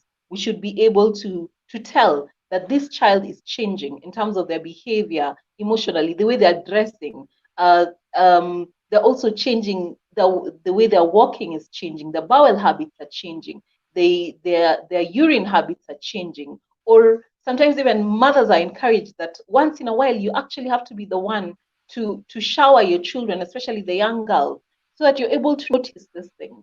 But you see, the fact that we are in a society where now the care of children has been given to actually strangers, then it becomes very difficult for parents to actually follow that up. The other thing is to create an environment where this child can actually communicate to you if something happens to them. Because if you don't know and you're unable to pick up the sign, then it's difficult for you to protect your children. So they have to be able to talk to you and tell you what's going on with them. Oh, thank you, thank you, thank you. Yes, 50% of people we trust end up molesting children. That is quite unfortunate. And hopefully parents will heed your advice that you've provided. Honorable Sophia, as of late, we have been seeing pictures of nude South Sudanese women being posted in the social media, either as a threat or as a way to humiliate women. What can you say about this form of cyberbullying of our women by both men and women? And what advice can you give to women using this disgraceful method to go ahead and bully other women? Thank you. Frankly speaking, I have not come across these nude pictures in the social media. But however, if they are there, I would like to say that these things is very humiliating, especially the victims. If the victims are women or are men, and their pictures are just put in the social media, it's not good because internet is a permanent record. These people will always think and they will always fear that maybe one time these things will come across their family members, whether they're children or whatever. So I would condemn this, and I would say that if you are doing that, and it's a call from me, for whoever is doing this, to my sisters out there, that if you are doing this, make me know that these things very humiliating.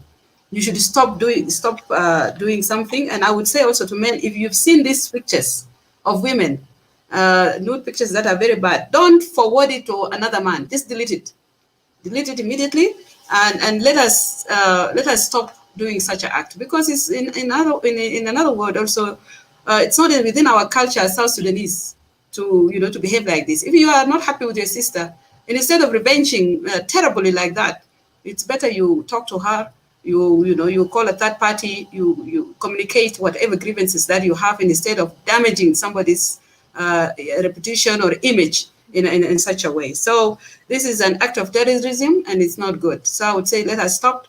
Let us use our energies to build ourselves, to learn more, to move forward, and be an act of peace ourselves. Let us be the peace ambassadors to, even if you are abroad, you have issues with your family or anything, don't go and and use the abusive kind of way, to relieve yourself from anger that you have. So as women, we should unite together. We should be the symbol of peace ourselves, so that also our children can see that we are trying our level best to empower ourselves or to move forward for a better country and for a better generation. Thank you. Yes, thank you. Indeed. Honorable Margaret, the question is addressed to you. Yes, are there many women-led organizations at the state level in South Sudan? And what specific areas do they focus on? One of the feedbacks that women-led organizations keep getting from donors is the issue of capacity. They claim that women-led organizations are weak, lack technical experts, and lack accountability. Do you think these statements are true? Why or why not? Thank you very much. I think these statements are to first of all to discriminate against women and to marginalize them in the best way that the men know. There are very many women-led organizations, but as you ask, actually the issue of capacity is coming all the time, even if how best you do your proposals, because the proposals that are presented by women-led organization is not done by the women. They hire people to do the proposal for them. So they pay money for somebody to do this proposal, but still it will be termed that they have no capacity. So they cannot be given this funding. And because the people who sat in the panel, they are men. So the decision they make there, they do not make the decision to favor the woman or the women-led organization. They make the decision to favor the other organizations. So there is also something that has come up in South Sudan. I've been hearing it, but I don't know it, and I have not experienced it, that you must know somebody. You must know somebody so that you'll be able to get through the funding. And I have, in my interaction lately, I have realized that for you to be able to, for women-led organization, for any woman to be able to do something, when you're dealing with a man, the man looks at you and he thinks, first of all, you have to give sexual favor. Then you're able to go through what you want. I have realized this in the discussions that I've gone through. I've interacted with men. You hear somebody telling somebody something, but you hear a hint of that element. And for me, it's not good. And I am ready to challenge this, and I'm ready to fight on this, because it is the men look at the women. If I must do this thing for you, then you must give me a favor. And the favor is not anything else but to have sexual favor. I've realized this thing with so many men. So many of them, even the ones who you are working with hand in hand, you realize that they will suggest, in a way to you that they want to have sexual favor. Basically, the women are looking, the organizations, they do gender-based violence, they have women empowerment, they have peace building, all the sectors, the women-led organizations are involved. But the challenge is what I have said. First of all, you don't have capacity to be able to manage. One of my friends got funding, and later on, the funding, I think, was stopped. So I asked her what happened. She didn't know what happened actually. But then I went finding out what really happened. I went to that person. I asked the person who is in charge, what really happened to her? I think the proposal was good. Yeah, the proposal was good. What happened? She has no capacity. So how did she manage to get the proposal? He said, I don't know. Maybe her boyfriend wrote it for her. We don't know. So it is what is happening. And I think as women, we must fight this. Yes, indeed. Indeed. Thank you. Terrible. It is terrible what is happening. The Yeah. fact that you have to go ahead and face the sexual harassment, from some of our men. It's sad. So sad. Yes, indeed. Thank you, Honorable Margaret. To Dr. Ayak, in terms of sexual assault, rape, and molestation, what advice can you give to the parents of both the survivors and the perpetrators of such violence in our community? And also, do you think that culture of impunity and covering the issues is encouraging such behaviors? I think in terms of the advice, building up on what Dr. Ann has already said, being vigilant as parents and as caregivers over our children and children in our custody or under our guardianship, and also believing our children, giving them ear,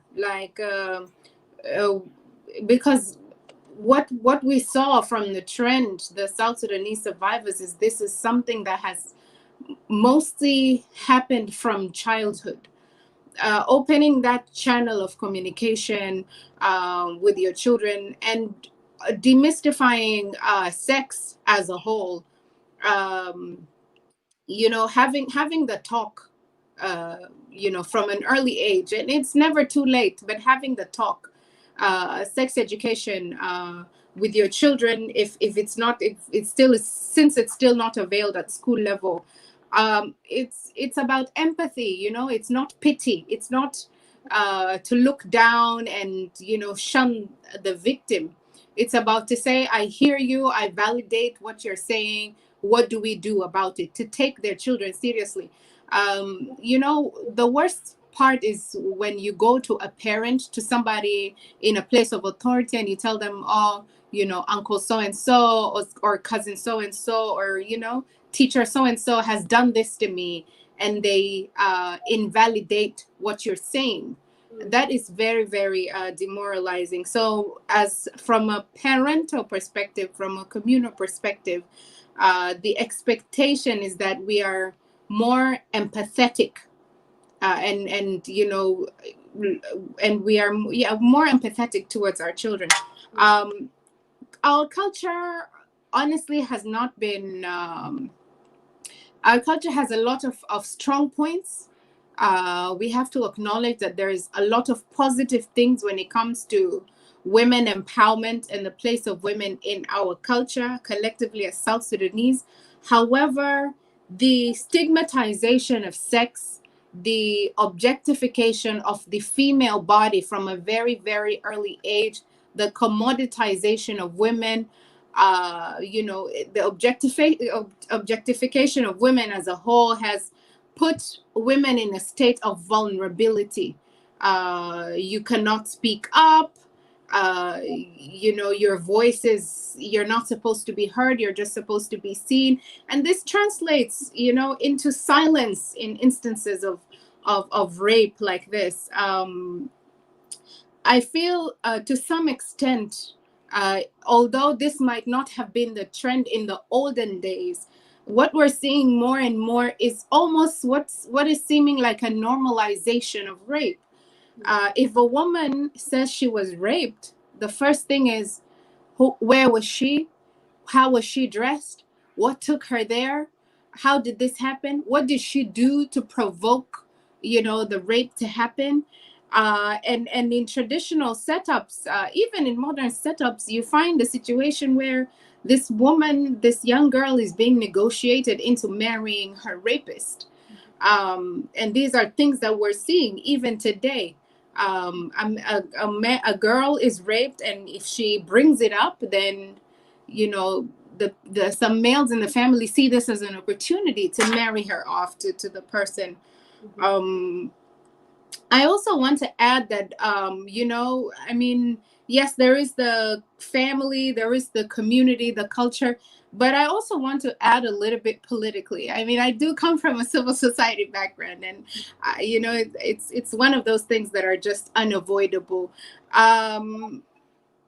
Rape has been happening en masse, in Morobo, in Ye, in Bentiu in 2018, like 128 women were raped. And when somebody in a position of authority, who the public looks up to, goes up to the media and says, "Oh, rape is not a South Sudanese culture," and it's happening. So are we going to deny it? So there has to also, the language has to change from up top. Yes. The language has to change, and this thing of forming committees that just go to investigate for one day and then come back, that does not work. So even the civil society space has to be decongested so that more people come up and speak up, so that we are also able to back up our leadership and hold them accountable in terms of our expectation and how they're addressing issues of rape and sexual abuse. Yes, thank you. Thank you so much. Now I'm going to go ahead and start asking the last questions. We're going to go ahead and wrap up this important discussion. Our viewers, thank you for continuing watching this important discussion. We appreciate it very much. The last question to you, Madam Rose, in relations to women economic empowerment and women-led organizations. What are the challenges that women are facing in South Sudan related to that? And also, do you have any recommendations moving forward?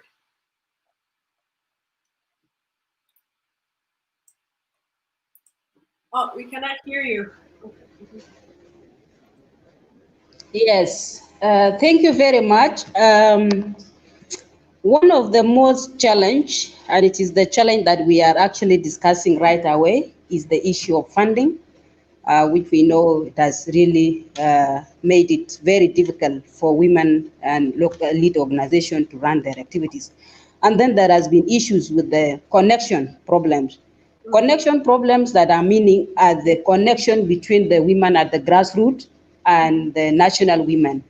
If I could give an example, me here as the national director, and we have other CBOs at the community level, for us to come, even for you to get an opportunity to visit them, is always very hard. And you could find the existing gaps of, getting to know what is happening at the grassroots, but you are not able to get. So it has been one of the challenges that is making it difficult. And then we have also difficult in accessing the internet.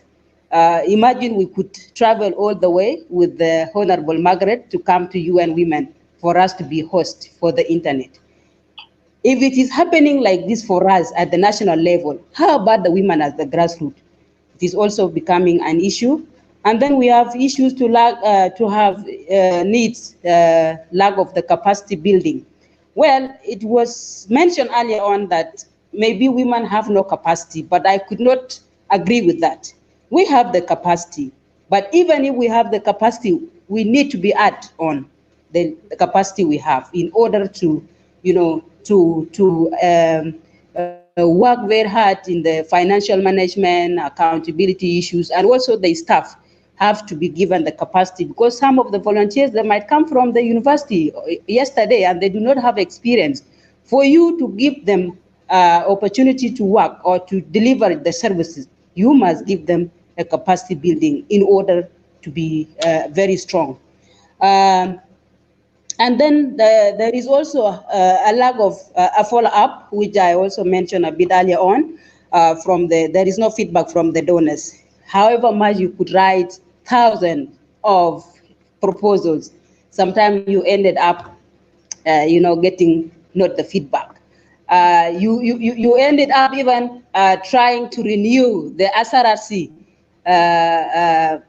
renewal of the certificate. It is 200 US dollar, and you could make sure you renew the certificate, and you have not even got any email whether Yes. your proposal is received and Yes. it is under review, and later on you will be dropped. You really don't know. The few recommendations that I could put across, the first one is the consortium, which I said earlier on. Women has to form a group together to be doing their proposal. We will also help donors actually to do a proper follow-up. And then there must be no much restriction. The restriction that I'm talking about is that it always says requirements are very, very restricted a lot. And one of them is the auditing report. How would you do an auditing report when in actual sense you have not even received any single coin or any single cent of dollars? Where will you really do that auditing report for you to be part of the opportunity? And then uh, um, women should not be subjected to the program managers that was put on earlier on by Honorable Margaret. Program managers should not just see as women as people who are, vulnerable, and for your proposal to be accepted, you must give your body. This is what we are trying to look at. Let the country, or let the nation, or let the globe knows that women of today are no longer the women of yesterday. And however, if a man is making a proposal somewhere or running an organization somewhere, even as women, we even do better than them. So I would recommend, if Yes. thousands of dollars are given to the organization, also a half of that $1,000 should be also given to women-led organization, because we even perform more than them. Right now, some of us are performing in their pockets. And you could find, if you see if you visit an orphanage, you have something in your pocket, you will relieve it. And I'm sure if there are men that have a little money and they visit the orphanage, they will never give. They will rather give it to their boyfriend, girlfriends, or their women somewhere that you do not, Indeed, we cannot even benefit from. it is important. Yes. Important. I would really say, um, Yeah, I, Madam Rose. I would say again, we should not be subjected into Madam giving Rose. the kickback. Yes. Yes, Madam Rose, yes. We are yes. running out of time, but really thank you for the way forward, the information that you provided us. And I hope that there are donors out there who can really understand the situation that the organization is facing and others, and do something about it. So thank you. So sorry, we're running out of time. Yes. So the last question to you, Dr. Ann, um, in relation to child and teenage molestation, what challenges do you think parents are facing in knowing what is happening to their children, and what are your recommendations? Number one, as Dr. Ayak had said, that we have a culture of trust. Trusting our relatives, trusting friends, trusting people who we grew up with. And I'm not saying that culture should end, but despite that, we should always be on the lookout for anything that's off. Always be vigilant. And if possible, just avoid too many people hanging around the house and hanging around your children that you don't really know much about. Okay? So vigilance is important, because of course we cannot completely prevent people from coming into our homes because of our culture, even as Africans, but we can always be on the lookout. The other challenge we face is our cultural norms, and the fact that most of us view talking about sex as a taboo, even among ourselves. So now when it comes to our children, that is even worse, because you're wondering, okay, where do you start? And I think that is something that over time we have to start letting go, because information is power. If we're able to equip our children with information on, one, the body parts, on what sex is and how to protect themselves, then we're able to prevent some of these things from happening. The other thing is that the fact that the caregiver role is now being relegated to strangers, nannies and people who work for us in our homes. And most of these people, we have not done background checks on them. So we need to do background checks. We need to be vigilant and ensure that these people are not the ones who are perpetrating the abuse. The other challenge is we do not create environments that enable our children to talk to us. You know, as Dr. Ayak said, that sometimes we shame our kids when they talk about someone having done something to them that was sexual and they did not feel comfortable. So we have to ensure that our children know that it is okay for them to come to us and talk to us about what is going on with them. And we create an environment where they can do that without any fear of shame or punishment. Then our lack of knowledge on some of the signs to look out for when it comes to sexual abuse is very rampant. So that we should educate ourselves. If there are no programs to educate us, then we should educate ourselves on these signs and be on the lookout Yes. for them. Oh, thank you, indeed. You know, I'm going to go ahead and leave the last questions to Honorable Margaret and Honorable Sophia. So, Dr. Ayak, this is the last questions addressed to you. What are the challenges facing women, including young girls and boys, in coming forward to report sexual assault, rape, molestation to their families, communities, and the authority? And do you have any recommendations moving forward? Thank you very much. I think the number one obstacles to reporting is, of course, not being believed at family level, the stigma, especially more so for males more than females. During the 2016 incidents, I was very unfortunate to meet one of the male victims of rape in the Juba, who was raped in Juba. And he said, well, I'm a woman now. So that was his attitude. He was very depressed. And, the only person I knew who could help was somebody from an INGO who was not in town at that time. But you can just imagine the scope and the magnitude of the stigma is such a big deal. But also we have some minor complications. And I want to tie this to Rosa Chindal's earlier contribution of, the peace process, the security sector reform also does tie into some of these reforms that we are meant to be seeing at this point. Reforms such as having the Form 8, which is a legal document that you have to sign before seeing a medical practitioner if you've been raped, so that it could be used as a legal backing.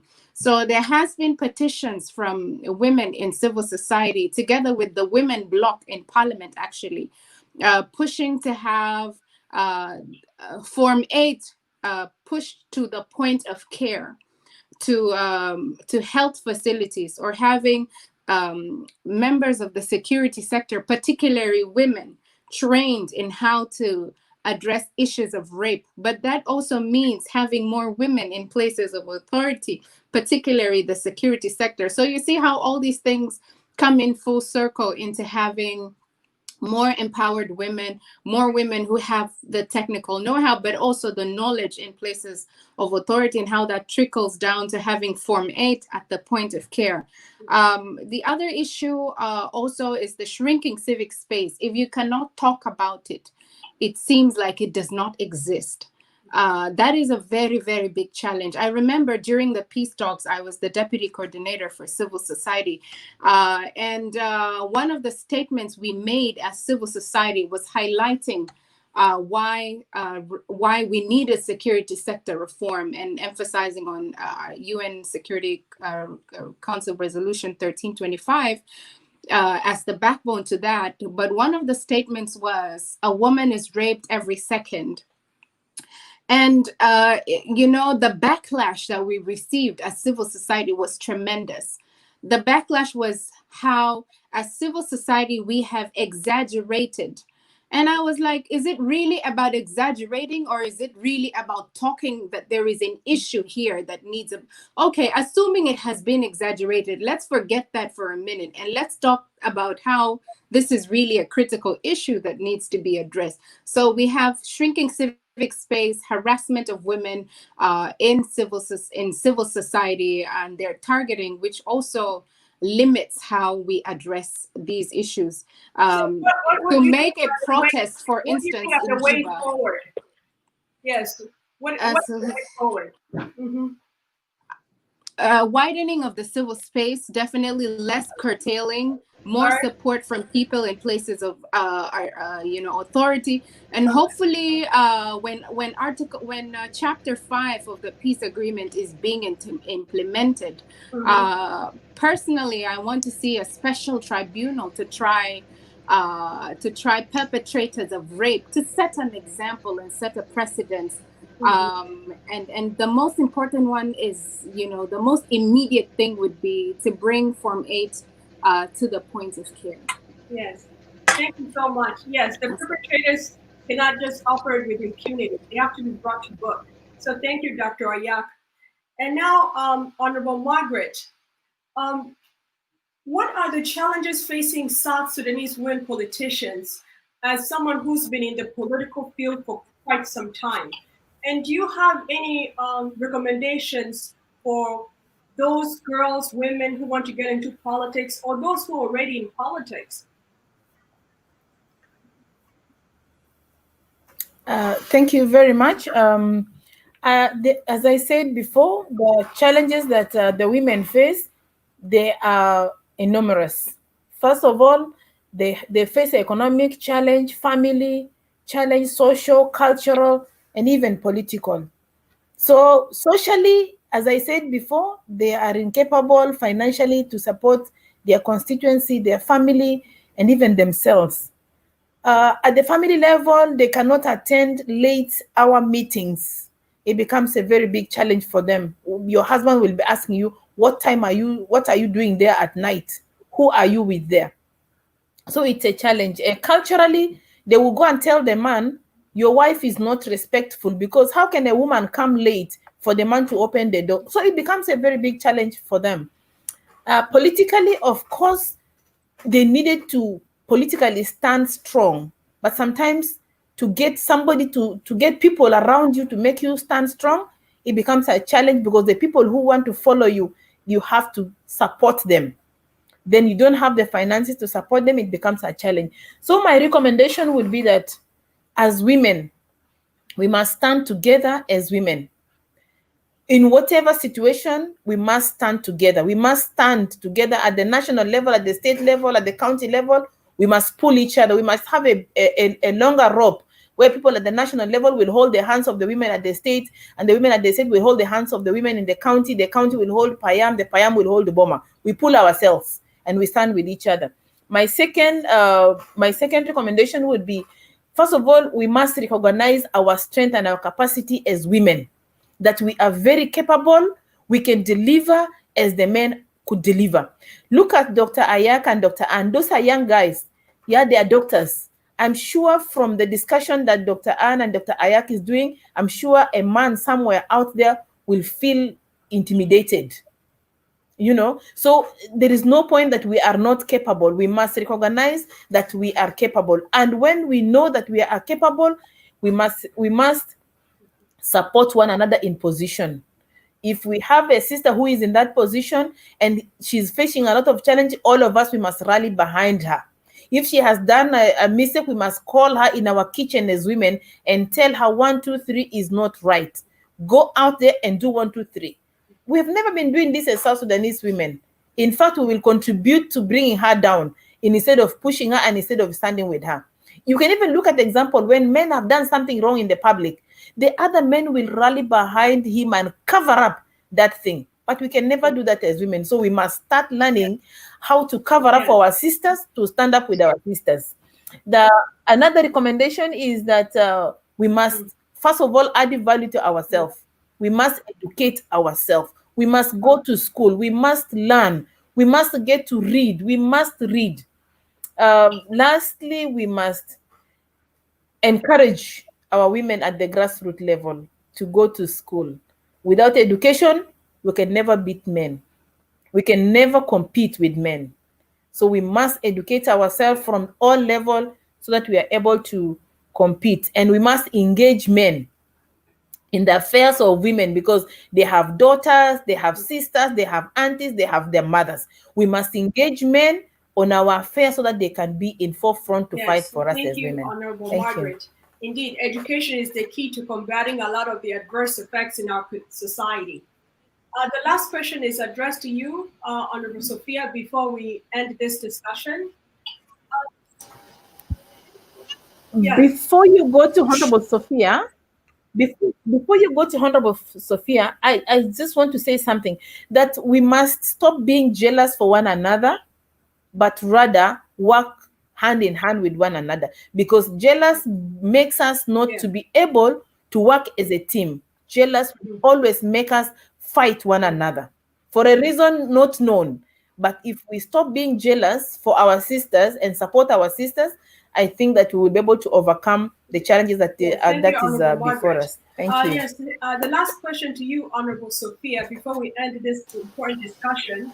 The question is, what are the challenges facing women in achieving gender equality and combating gender-based violence in South Sudan, and also here within the diaspora? And do you have any recommendations moving forward? Yeah, thank you, Eunice. Actually, there are so many challenges, and we may not even finish them in these few seconds that we are engaging. We have to know that our society is is a male-dominant society. It's a patriarchal society, whereby the systems are decisions, or the political decisions and leaderships are all done by men. So this is the reality that we are in, and never to confine ourselves. Challenges will include cultural challenges, whereby, for example, if a woman has a problem in her family and she wants to divorce, going back to her original family, she will not be respected, leave alone the community. People will always talk behind her. This is a challenge. We have challenges of poverty.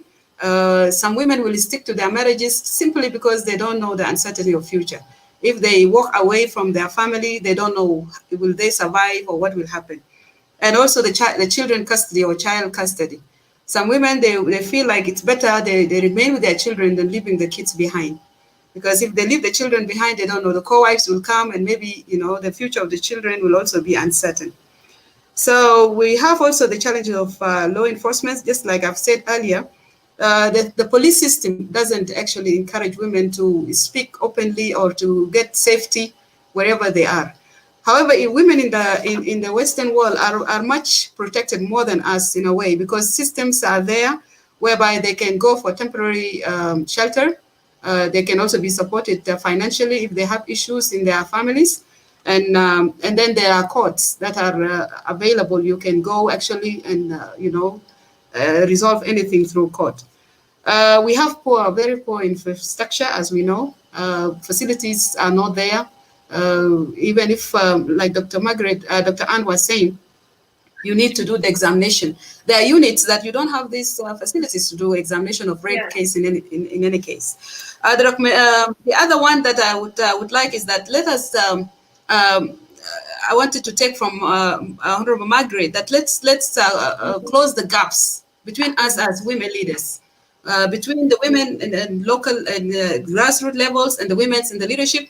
We want to have that closed relationship, so that issues that are affecting women in the community at the grassroots level can easily go to women in leadership to, so that they know what is happening at the grassroots level. At the end, these women can also easily go to the leadership of the country to bring to the attention of the issues that are affecting women at the grassroots level. Mm-hmm. Now, recommendations, because of the in the interest of the time, but before recommendations, I want to talk about ethnicity.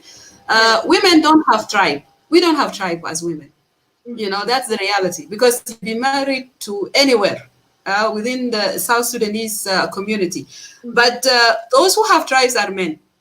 But then sometimes you'll find women, the very women are the one who are talking more about tribal issues. You know, they are the one encouraging war. They are the one doing that. So we should stop that. We should know that a woman does not have any tribe. You can be anywhere. So wherever you are, you need peace. Recommendations. We need to engage our leaders. The first recommendations that I will bring forward, we need to engage the institutions concerned, relevant institutions like our Ministry of Gender that is there. If we want to empower women, we should make use of that ministry, because that ministry, it's not only for women, but it's for everybody. But they can implement the program that we think can better the lives of our people. Yes. We need to create an conducive environment whereby we can encourage open dialogues between ourselves through these platforms like this one, whereby we can discuss these all serious issues to better lives of our people, and then advocate for elimination of gender-based violence or even harmful traditional practices that are impeding our development. We should reject any form of violence, whether being it at home or in the community or even at the national level. And then lastly, that we should be active. We should encourage women also to participate in the political parties. We should not leave it to men alone, because that's where the decisions are being made. We should be very much active in political parties, and then, of course, in the other aspect like economics or social, so that we develop together with our brothers as South Sudan is developing. There is something that I wanted to conclude here, is that sometimes I'm not denying what Dr. Aya has said. Aya had said something to do with rape in Unity State. I was there at that time when I was in South Sudan, because I'm also a member of RJMEC. And the report that was brought that there were women being raped in Unity, 120. That report was brought by an international organization. Now, sometimes, the minister who was there, the minister of gender, she did her best to go and find out, so that she can also report that, yes, there was some aspect of rape that was done there. But you will see that some of these international organizations, usually they are doing it for their own benefit. They're not doing it actually to say the reality. And whatever that has come out, it came that things were politically motivated. Yes. Actually, where the areas which was mentioned, people went there, they didn't get the facts. So I want to say that as women of South Sudan also, we should also be careful that our image should not be tarnished. If you look at South Sudan and it's only all about rape, it doesn't look good, But if facts are there and there are evidence that are there, definitely a court can take place. Like what happened in Tyrene restaurant. You remember when the war broke in 2016? What happened in Tyrene restaurant? Those people were actually taken to court, and they were also the victims were also compensated. Yes, so I would conclude that let us be careful also with the messages that are being brought to us by other people who are not South Sudanese. Yes, thank you. Yes. Thank you. Thank you very much, Honorable Sophia. I really appreciate your feedback on this. And now we're coming to the end of this important discussion. Our topic for today has been the concepts of gender, feminism, gender-based violence, rape, molestation, and sexual assault among the South Sudanese. Our panelists were Honorable Sophia Pal Guy Lam, member of the South Sudan Legislative Assembly and former National Minister of Water, Resource, and Irrigation. Then our other panelist was Honorable Margaret Fozia Emmanuel, former Speaker of the defunct Amadi Legislative Assembly, Member of Parliament of Western Equatoria State, and the former State Minister of Gender, Child, and Social Welfare in Western Equatoria State. And then we also had the panelist, Dr. Yachola Lak, an epidemiologist, political analyst, and human rights activist. We also were honored to have Ms. Rose Ashidel Gatier, Executive Director and Conflict Resolution Negotiator from the Legacy for African Women and Children Initiative. We also had Dr. Ann Pita Lomole, a pediatrician and infectious disease specialist. I've been your moderator, Eunice Malat. And also, I would like to go ahead, actually, the panelists and I would like to go ahead and thank all our viewers. Really appreciate you taking your time to watch this important discussion. And also we want to thank Asha, who has brought us together for this important discussion, as well as the UN Women for providing support and also internet access for Madame Rose, as well as Honorable Margaret Fazia. So we really thank you all for watching, and please continue watching these important discussions by the South Sudan Women Intellectuals Forum. Thank you.